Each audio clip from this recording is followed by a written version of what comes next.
мина техническия преглед. Васко, ти си от Кюстендил, повечето от хората тук те познават не само заради това, че караш бързо и за ежедневието. Какво ще кажеш за самото състезание, какво очакваш от него? Ти си представител на клуба организатор. Трасето е добре подготвено от организатора. Аз класиране не гоня, защо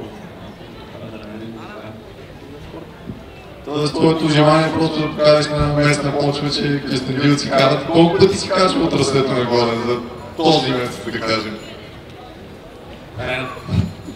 Повече от 20, по-малко. Как ти струват заявките, които до този момент са 37, колкото разбрах, имало доста чуждестранни заявки, но за съжаление гръцкия шампионат има състезание по същото време, така че нашите гости от Гърция няма да могат да участват в състезанието.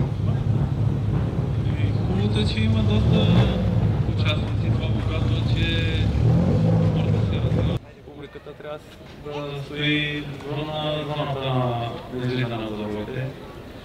И това трасето е безпасено, така че ще бъдат трудно да намери публиката. Участниците си знаят. Да, това е хубаво, че участниците пазят публиката. Нека тук да станем съпричастни към апела на организаторите на Федерацията и на община Кюстендил. Всички да бъдем безопасни и да направим едно добро състезание, което всичко да потече гладко. Добре, успех от нас. По-късно ще кажеш какви са били очакваните от тренировъчния ден, дали си доволен и съответно какво предстои утре. Надявам се да ви говорим. Карал ли си скоро колата? До скоро мисля, че гледах, че някъде на писта Дракон участваше в Кoloяново. Да, тази година е единствен път, който е Дракон. Малко да време на ритъм. Доволен ли си от представянето? Загубил ли си ритъм, както ти сам се изрази? Като го караш, повече всичко си идва къде го трябва. Добре, тъй като повечето хора така или иначе знаят, че ти започнал, то всъщност май всички състезатели са започнали от доста по-аматьорски нива. Кое е твоето предпочитание? Да караш формати като днешния или да си на писта?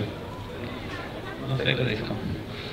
Добре, би ли могъл с една, всеки състезател, който има някаква кола, би ли могъл да се умява да подготви така, че една конфигурация да е достатъчно адекватна и на двете трасета или трябва за всяко трасе колата да се подготви индивидуално?